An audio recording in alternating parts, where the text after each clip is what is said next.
गर्मियों की छुट्टी और नाना नानी का घर। पापा, अब तो हमारे स्कूल के और आपके ऑफिस में भी गर्मियों की छुट्टी मिल गई है, तो इस गर्मियों की छुट्टी हम कहाँ जाएंगे?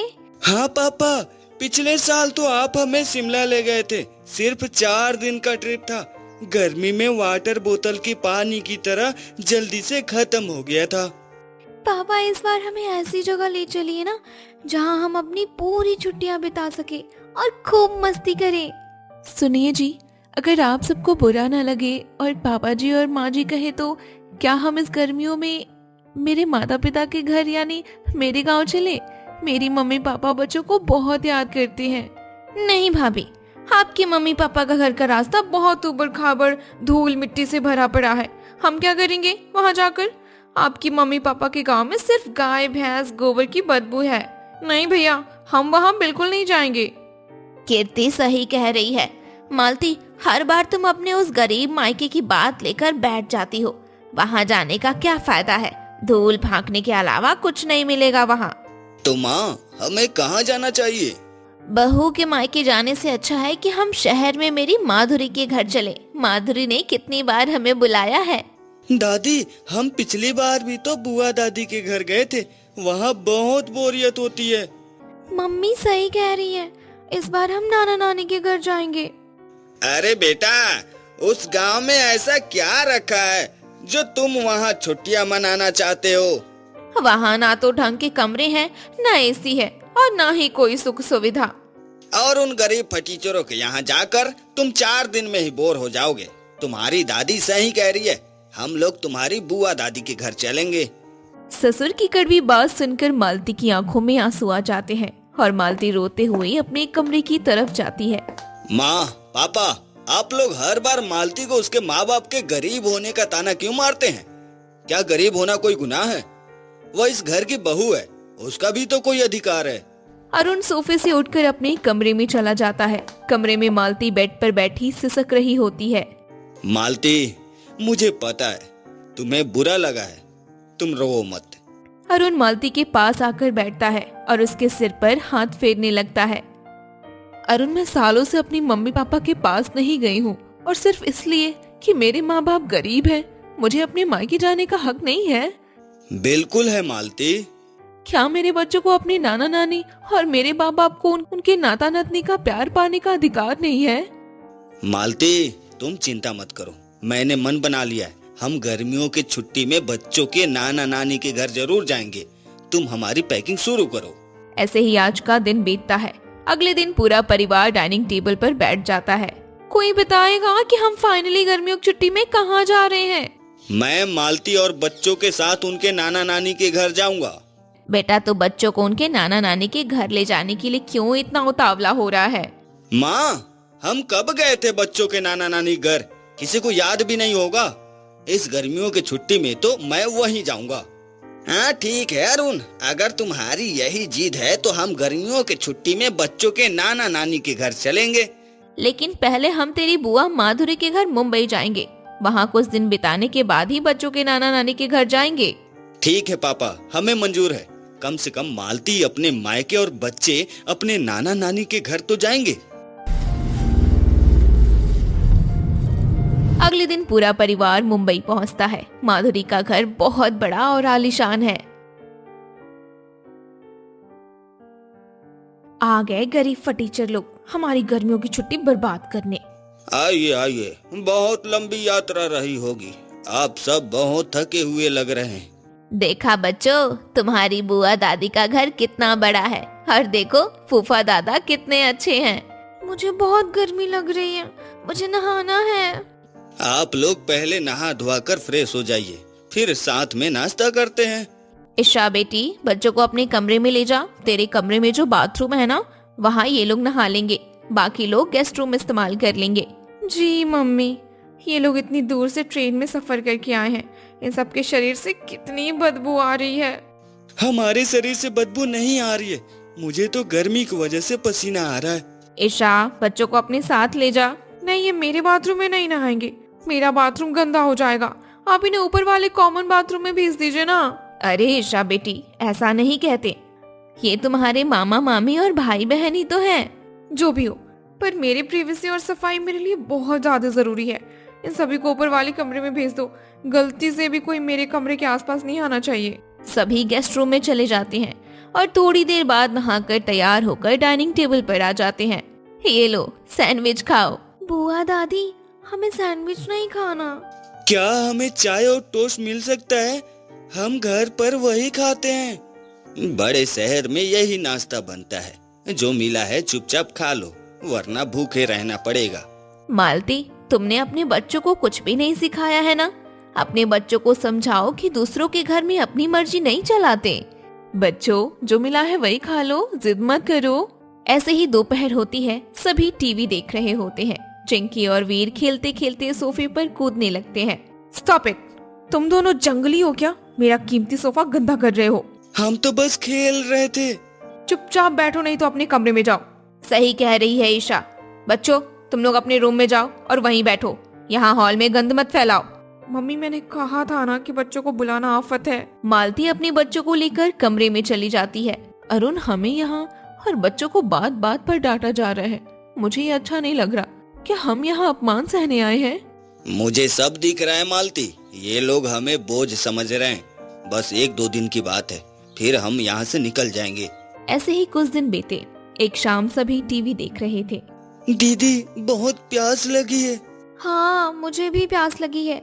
चल खुद किचन से पानी पी लेते हैं। चिंकी और वीर किचन में आते हैं और फ्रीज खोलते हैं। चिंकी दीदी, फ्रिज के ऊपर शरबत की बोतल और कांच के गिलास रखें। चलो शरबत पीते हैं। वीर फ्रीज से कांच का गिलास निकालता है और गिलास जमीन पर गिरकर चकनाचूर हो जाता है। आवाज सुनकर सभी किचन में आते हैं। ओह माय गॉड, मेरा इतना महंगा और सुंदर गिलास का सेट, तुम बच्चों ने इसे तोड़ दिया। इतना कहकर ईशा वीर और चिंकी दोनों को एक जोरदार थप्पड़ मार देती है। ईशा, तुम्हारी हिम्मत कैसे हुई मेरे बच्चों को थप्पड़ मारने की? इन्होंने हमारे महंगे गिलास तोड़ दिए हैं और इनकी हिम्मत कैसे बिना हमसे पूछे हमारे किचन में आकर हमारी ही चीजों को हाथ लगाने की।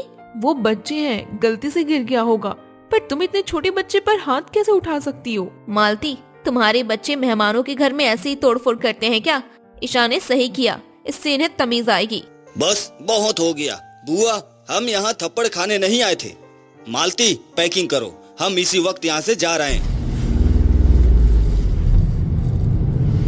अरुण और पूरा परिवार टैक्सी में बैठकर रेलवे स्टेशन पहुंचते हैं।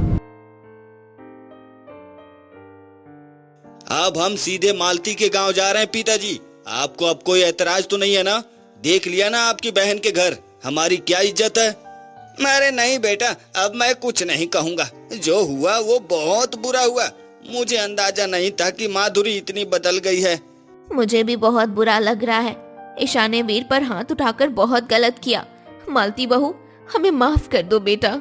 माँ जी, आप माफी क्यों मांग रही हैं? बहू, हमने तुम्हारे मायके को हमेशा गरीब समझा, पर आज हमें समझ आ गया कि अमीर रिश्तेदारों का कोई फायदा नहीं है। अरुण मालती के गांव की टिकट लेकर अपने परिवार के साथ ट्रेन में बैठ जाता है।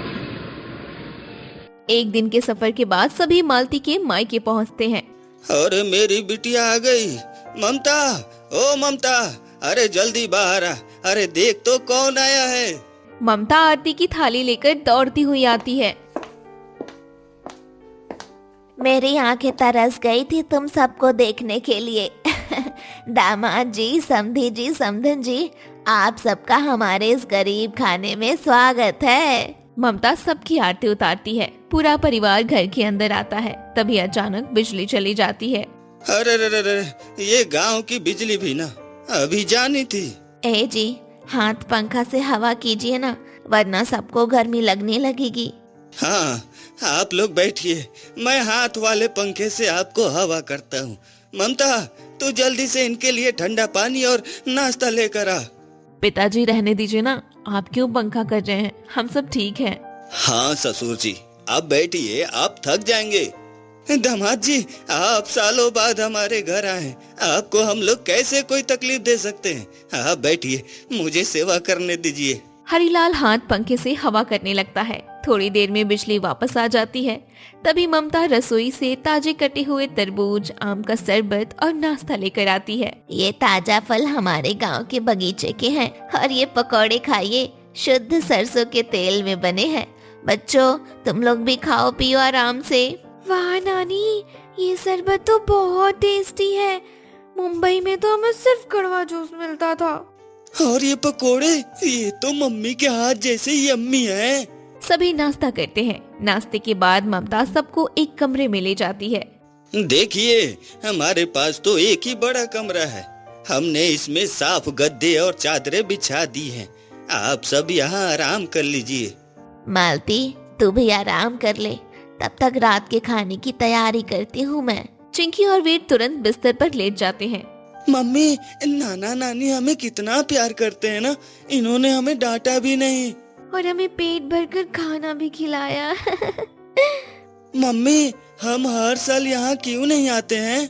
बच्चों अब बहुत बातें हो गई, चलो तुम लोग सो जाओ अब। सभी सो जाते हैं और शाम को पूरा घर ममता के चूल्हे पर बने ताजे खाने से महक रहा होता है। ए जी, सभी को खाने पर बैठाइए, खाना बन गया है। हरीलाल सबको आंगन में बिछाए गए पीढ़ों पर बिठाता है। दामाद जी, आज मैंने दाल बाटी चूरमा और बैगन का भरता बनाया है। गांव का शुद्ध खाना है। उम्मीद है आपको पसंद आएगा। आप लोगों ने इतनी मेहनत क्यों की? साधारण रोटी सब्जी बनाते। समझी जी, हमारी बेटी और आप सब आए हैं तो उत्सव तो होना ही चाहिए। खाइए खाइए ना, पेट भर के खाइए। सब लोग बड़े चाव से खाना खाते हैं। खाने के बाद सभी आंगन में चारपाई लगाकर बैठते हैं। हरीलाल भाई, सुना है तुम्हारी बिटिया और दामाद जी शहर से आए हैं। हाँ भाई, ये मेरे दामाद जी हैं। शहर में बड़े अफसर हैं और ये मेरे समधी जी हैं। मेरी बेटी बहुत सालों बाद अपने ससुराल वालों के साथ गर्मियों की छुट्टी में आई है। और साथ में मेरे नाती नतनी को भी लेकर आई है। आज मैं बहुत खुश हूँ। ऐसा लग रहा है जैसे किसी लंबे इंतजार के बाद मुझे जो चाहिए था वो मिल गया। आज मेरी खुशियाँ मेरे बच्चों की मुस्कुराहट के साथ वापस आ गई हैं। ममता के माता पिता के प्यार से महेश और देवकी को उनकी गलती का एहसास होता है। मैं कितना गलत था, जिन्हें मैंने अपना माना उन्होंने मेरे परिवार की बेइज्जती की, मेरे बच्चों को थप्पड़ मारा। जिन्हें अपने गरीब फटीचर और ना जाने क्या क्या कहा, वो मेरे परिवार को कितना सम्मान दे रहे हैं और हमारे बच्चों को कितना प्यार दे रहे हैं। ऐसे ही रात होती है। सब छत पर खुले आसमान के नीचे सोते हैं। अगले दिन सुबह सभी हरीलाल के खेत आए हुए हैं। बच्चों, आज मैं तुम्हें अपना खेत दिखाऊंगा। वो देखो, वहाँ गन्ने लगे हैं और वहाँ खीरे। खेत देखकर चिंकी और वीर खुशी से यहाँ वहाँ दौड़ने लगते हैं। दीदी, वो देखो आम का पेड़, चलो आम तोड़ते हैं। तो आम तोड़, मैं तो जा रही हूँ नानी और बुआ के साथ खेत में छुपन छुपाई खेलने। हाँ चिंकी, चल खेलते हैं। भाभी आप भी चलो ना। वीर पत्थर मारकर पेड़ों से फल तोड़ने लगते हैं। चिंकी पौधों के बीच छुपन छुपाई खेलने लगती है। चिंकी, वीर, रुक जाओ, फसल खराब मत करो। नाना जी ने बहुत मेहनत से उगाई है। अरे अरुण बेटा, रहने दो ना, बच्चे हैं, करने दो मस्ती। अपने नाना नानी के घर नहीं करेंगे तो कहाँ करेंगे? ये खेत भी तो उन्हीं का है ना। हाँ दामाद जी, इन्हें मत रोकिए, जितना खेलना चाहे खेलने दीजिए। इनके शोर से मेरे खेत में रौनक आ गई है। भाभी, सच में गर्मियों की छुट्टियां जैसे यहाँ बीत सकती है ना, वैसे किसी आलीशान बंगले में नहीं है। कीर्ति, यहाँ दिखावा नहीं, सिर्फ प्यार है, और वो भी नाना नानी का प्यार। ऐसे ही कुछ दिन बीत जाते हैं और एक दोपहर पूरा परिवार गांव की सैर लगाकर वापस घर आता है। आप लोग आराम कीजिए, मैं सभी के लिए खाना बना कर लाती हूँ।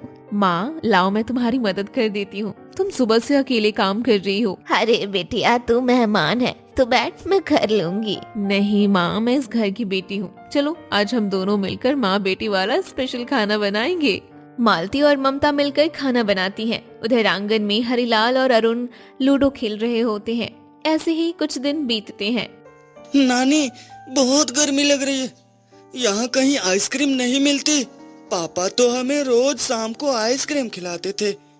हाँ नानी, आइसक्रीम खाने का तो बहुत मन कर रहा है, पर यहाँ तो कोई दुकान ही नहीं दिख रही। अरे मेरे बच्चों, तो उदास मत हो, तुम्हारे नाना नानी अभी तुम्हारे लिए आइसक्रीम ला देंगे। सुनते हो जी, बच्चे आइसक्रीम मांग रहे हैं।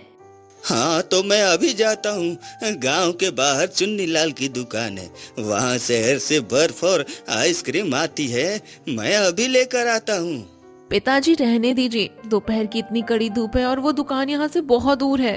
अरे बेटी, तू कैसी बात करती है? मेरे नाती नतनी ने कुछ मांगा है और मैं ना लाऊं, ऐसा भला कैसे हो सकता है? पापा जी, आप इस उम्र में इतनी दूर पैदल कैसे जाएंगे? रहने दीजिए, बच्चों को मालती समझा देगी। दामाद जी, मुझे कुछ नहीं होगा, मैं अभी अपनी साइकिल उठाता हूँ और चुन्नीलाल की दुकान पहुँचता हूँ। ए जी, एक पन्नी में ढेर सारी बर्फ रखकर उसमें आइसक्रीम लेकर आइएगा ताकि आइसक्रीम पिघले ना। ठीक है भाग्यवान। बच्चों, मेरा इंतजार करना, मैं यूं गया और यूं आया। बच्चों, ये देखो, मैं तुम सबके लिए कुल्फी लाया। समधी जी, समधन जी, आप लोगों के लिए भी लाया हूँ, ये लीजिए। भाई साहब, आप सच में इतनी दूर से ये सब लाए हैं? आपकी तो पूरी कमीज पसीने से भीग गई है। आप हम लोगों के लिए और इन बच्चों के लिए कितना कष्ट उठा रहे हैं। जी, ये कष्ट नहीं है, ये तो मेरा सौभाग्य है। मेरी बेटी का परिवार सालों बाद आया है। और अगर हम बच्चों की छोटी सी इच्छा पूरी ना कर सके तो हमारा नाना नानी होना बेकार है। लो बच्चों, तुम अपनी पसंदीदा आइसक्रीम खाओ। बच्चे खुशी खुशी आइसक्रीम खाने लगते हैं। हमें अपनी गलती का गहरा एहसास हो रहा है। हमने इस प्यार और सम्मान को गरीबी का नाम देकर ठुकराने की कोशिश की थी और आप लोग हर दिन हमारा दिल जीत रहे हैं। आज आपने मेरी आंखें खोल दी। हम शहर की चकाचौंध और अमीरी के पीछे इतने अंधे हो गए थे कि हम असली रिश्तों की कदर ही करना भूल गए थे। आपकी इस झोपड़ी में जो सुकून और मान सम्मान हमें मिला है, वह हमें करोड़ों के बंगले में भी नसीब नहीं हुआ। हमें माफ कर दीजिए, हमने हमेशा मालती को उसके मायके के लिए ताने दिए। अरे समधी जी, आप ये क्या कह रहे हैं? आप बड़े हैं, हमारे घर आए हैं, यही हमारे लिए सबसे बड़ी बात है। हमें आपसे कोई गिला शिकवा नहीं है। ऐसे ही गर्मी की छुट्टियां बीतती हैं। ममता ने मालती को घर का बना घी, अचार, पापड़ और खेतों के ताजे फल देती है। मालती बेटिया, अपना ख्याल रखना और बच्चों, अपने नानी को मत भूल जाना। जब तुम लोग आए थे तो घर कैसा रौनक से भर गया था, अब फिर से सन्नाटा छा जाएगा। नाना नानी, हम आपको कभी नहीं भूलेंगे। इस बार की छुट्टियां हमारी लाइफ की बेस्ट छुट्टियां थी। नाना नानी, अगली बार हम फिर आएंगे, आप हमारे लिए फिर से आइसक्रीम लाओगे ना? जरूर बेटा, तुम लोग जब भी आओगे, ये नाना तुम्हारे लिए अपनी जान हाजिर कर देगा। पूरा परिवार भारी मन से टैक्सी में बैठता है। हरीलाल और ममता हाथ हिलाते हुए उन्हें विदा करते हैं। रास्ते में महेश के फोन पर माधुरी का फोन आता है। हाँ माधुरी, कहो, क्या बात है? भाई साहब, आप लोग कहाँ हैं? क्यों, क्या हुआ? हम लोग आपके शहर आ रहे थे। दरअसल ईशा के पापा को कुछ मेडिकल चेकअप कराना है और आपके शहर में एक बहुत बड़ा डॉक्टर रहता है ना। अरे, ये तो संभव नहीं है। क्यों भैया? हम तो सोच रहे थे कि 2-3 दिन आपके घर रुक जाएंगे। वैसे भी छुट्टियां चल रही हैं तो थोड़ा मिलना जुलना हो जाएगा। महेश एक पल के लिए रुकता है। उसे गर्मियों की छुट्टी की पुरानी यादें याद आती हैं। मेरे परिवार और मेरे पोता पोती को फटीचर कहा था ना। कुछ दिनों की छुट्टियों में हम इन पर बोझ बन गए थे और इन्होंने मेरे पोते पर हाथ भी उठाया था। माधुरी, हमें माफ करना, हम सब अभी घर नहीं पहुंचे हैं और वैसे भी हम आने वाले कुछ दिनों में बहुत ज्यादा ही बिजी रहेंगे। कोई बात नहीं भैया, हम तो सिर्फ घर में रहेंगे और हॉस्पिटल जाएंगे। नहीं माधुरी, हमारा घर छोटा है और तुम लोगों को हमारे घर में एडजस्ट करने में बहुत दिक्कत होगी। शहर में बहुत सारे अच्छे होटल हैं, तुम कहीं भी रुक सकती हो। भैया, आप ये क्या कह रहे हैं? मैं आपकी बहन हूँ, आप मुझे अपने घर आने से मना कर रहे हैं? हाँ माधुरी, रिश्तों में जब कड़वाहट और अपनापन आ जाए तो अलग हो जाना बेहतर होता है। अब हम पर हक जताना छोड़ दो। महेश फोन काट देता है। पास खड़े बच्चों के चेहरे पर खुशी की झलक दिखती है। ये क्या जी, आपने नंद जी से ऐसा क्यों कहा? अगर वो आना चाहती हैं तो उन्हें मना क्यों कर रहे हैं? मैंने बिल्कुल सही किया। जो लोग हमें और हमारे बच्चों को सम्मान नहीं दे सकते, हम फालतू में उन पर अपना प्यार क्यों लुटाएं? सही कहा आपने, असली रिश्तेदार तो मालती के माता पिता जैसे लोगों से निभाई जाती है। हाँ, और जो किसी भी हालत में हमारा मान रखते हैं ना, अब से हम हर साल छुट्टियां यही मनाएंगे। हाँ, परायों का हमारी जिंदगी में अब कोई काम नहीं है। आप लोगों की ये बात सुनकर आज मेरा मन हल्का हो गया। आज मुझे अपने मायके पर और भी ज्यादा गर्व हो रहा है। हाँ, सही कहा पिताजी, असली छुट्टियां तो नाना नानी के घर ही होती है। पूरा परिवार हर गर्मियों की छुट्टियां नाना नानी के घर बिताने का फैसला करता है और अगली गर्मियों की छुट्टी का इंतजार करने लगता है।